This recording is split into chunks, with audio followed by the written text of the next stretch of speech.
Charlotte Cormelin, bonjour. Bonjour. Plaisir de vous accueillir aujourd'hui. On va parler de YouTube qui fête justement cette année ses 20 ans.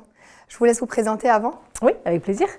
Donc, je m'appelle Charlotte Cormelin, je suis chez YouTube depuis presque 8 ans déjà et mon rôle c'est d'accompagner toutes les marques sur l'ensemble des solutions publicitaires sur YouTube, à savoir les outils de planning pour bien forecaster ses campagnes, tous les formats publicitaires et enfin la mesure, être capable de mesurer ce qui compte le plus pour les marques, que ce soit de la notoriété, de la couverture, de la considération ou même l'impact sur les ventes. Donc l'idée c'est vraiment d'accompagner et les marques et les agences sur tirer le meilleur profit de l'offre publicitaire sur YouTube. Allez-y, on veut aujourd'hui faire un bilan un peu sur cette évolution qu'a vécu YouTube. Qu'est-ce qu'on peut en dire? Alors déjà, il faut savoir que donc YouTube, il y a 20 ans, s'est lancé. C'est une personne qui s'est filmée dans un zoo, qui a lancé une première vidéo. Et donc depuis, évidemment, ça a énormément évolué. Donc en 20 ans, le contenu s'est énormément développé, s'est professionnalisé. Et aujourd'hui, on a accès sur YouTube à du contenu très long et très qualitatif. On a par exemple Inoxtag qui a sorti le documentaire Kaizen sur la montée de l'Everest. Et donc ça, c'est un exemple vraiment de contenu de plus en plus professionnel. Aujourd'hui, les créateurs YouTube, ils sont accompagnés par des équipes de production.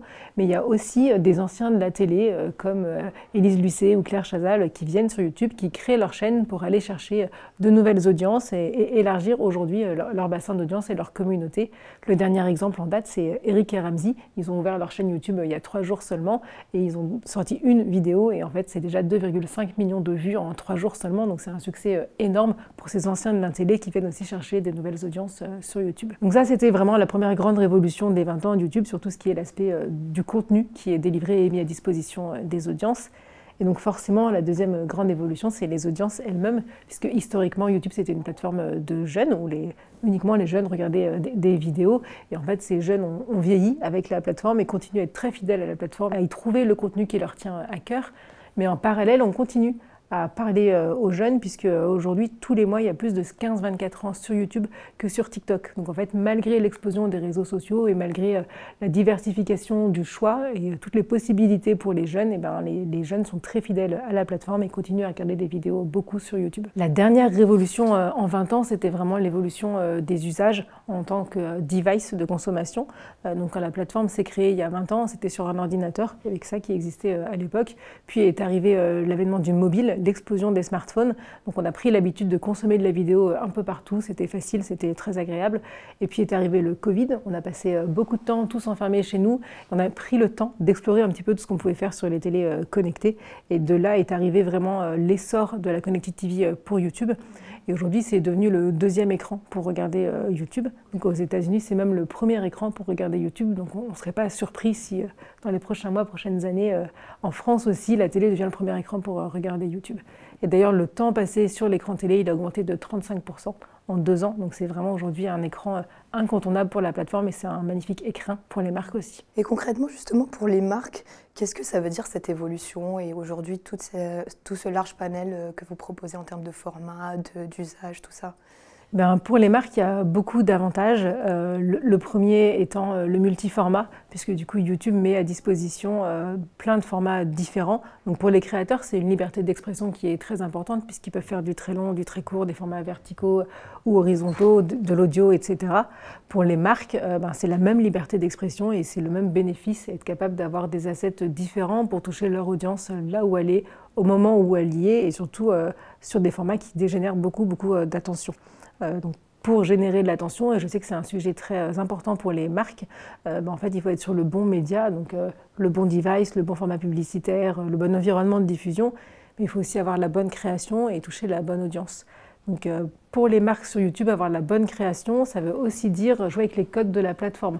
Donc l'exemple le plus flagrant, c'est de jouer avec le bouton skip, donc être sûr d'attirer l'attention du vidéonaute dans les 5 premières secondes de la vidéo pour engager avec l'utilisateur, et du coup la personne qui choisit de regarder le reste de la publicité, elle est beaucoup plus engagée, beaucoup plus attentive, et ça c'est un atout énorme pour les marques. Et évidemment pour générer de l'attention, donc on a le média, la créa et à la fin l'audience. Et une grande force de YouTube, et ça c'est très pertinent pour les marques, c'est de bénéficier de toutes les audiences qui sont propres à Google. Donc en fait, c'est énorme comme bassin d'audience. Donc on peut avoir des cibles très large. Si vous voulez juste développer de la couverture et créer de la notoriété, vous pouvez toucher un bassin d'audience très large. Mais vous pouvez aussi aller chercher des cibles beaucoup plus niches ou très intentionnistes. Par exemple, vous pouvez aller chercher les gens qui ont fait des recherches sur un produit spécifique dans les 7 derniers jours. Vous avez cette capacité de faire du targeting très précis sur YouTube.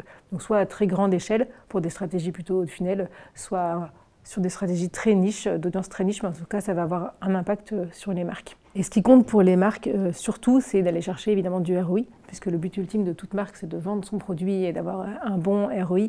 Et là aussi, YouTube se démarque parce qu'avec les bonnes audiences, les bons formats et la bonne créa, et ben ça permet de générer du ROI. Et aujourd'hui, on est mesuré avec beaucoup de MMM par Equimetrix. Et Equimetrix dit que YouTube a un ROI supérieur à la télé linéaire de 1,7 fois supérieur à la télé linéaire. Et même par rapport aux réseaux sociaux, le ROI est 1,4 fois supérieur à celui des réseaux sociaux.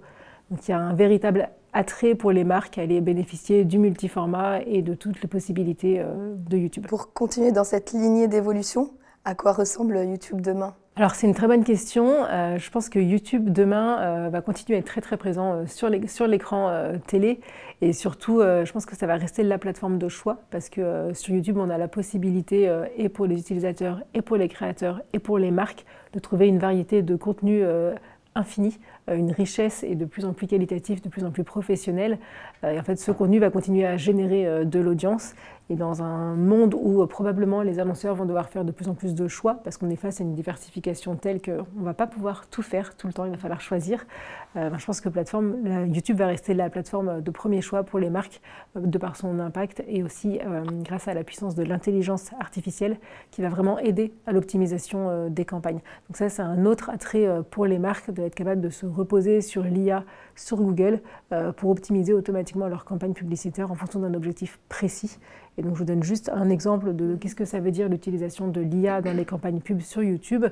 Si vous avez un objectif de couverture, vous pouvez utiliser des vidéos rich campaign. Simplement, vous confiez vos différents assets créatifs et c'est l'IA qui va optimiser en fonction d'un objectif. Donc votre objectif, c'est de toucher X millions de personnes de telle cible et c'est l'IA qui va distribuer les différentes publicités dans les différents inventaires de manière à maximiser l'impact de la campagne. Donc en fait, tous ces avantages, donc le multiformat, l'impact ROI, l'effet IA pour booster les performances, tout ça fait que YouTube sera encore une plateforme incontournable pour les marques et pour les utilisateurs dans les années à venir. Merci beaucoup Charlotte pour cet échange. Avec plaisir, merci beaucoup.